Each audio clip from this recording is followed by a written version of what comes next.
Ngayong araw, pupunta tayo sa Suicidal Cliff. So, get ready for our hiking shoes. So, dito tayo mag-uumpisang mag-vlog, Charis. So, yan. Ilalagay akong guidelines dyan papunta ng Suicidal Cliff. Panoorin nyo na lang, okay? So, yan ang aking mga kasama. Nagsama-sama na kami. Ang oras dyan ay it's already 2:30 p.m. ng hapon. So, tara! Enjoy ang hiking. Mag-ingat tayong lahat.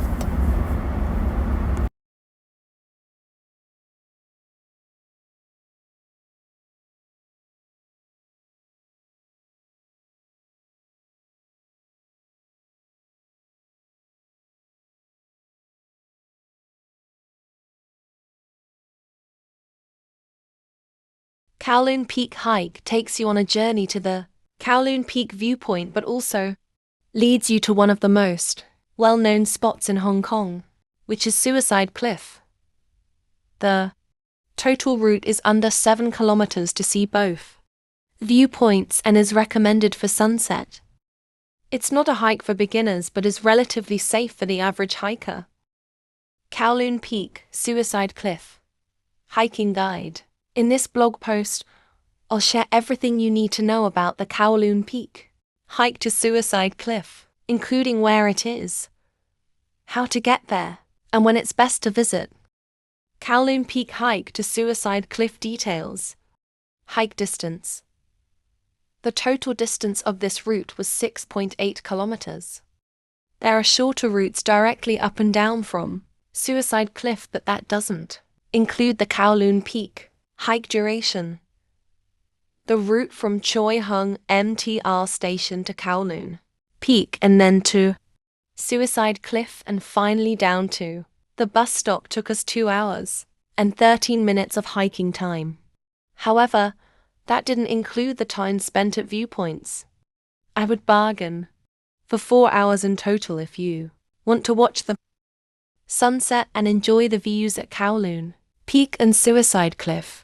Hike difficulty. The hike up to Kowloon Peak was a moderate difficulty. The trail started with lots of stairs and then turned into a steep rocky path in the final stages. From Kowloon Peak to Suicide Cliff, the trail was okay, but in parts were gravel or rocks. There was no exposure or big drop-offs near the trail. From Suicide Cliff down to the bus stop was very steep and in sections. We had to use a rope. For experienced hikers, it was not difficult at all, but many of the locals coming up were quite shocked and told us not to go down. That will probably explain to you what it is like. Scary for novice adventurers. And another day on the mountains for experienced hikers. Hike incline. Our total incline for the day was 695 meters.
lumabas?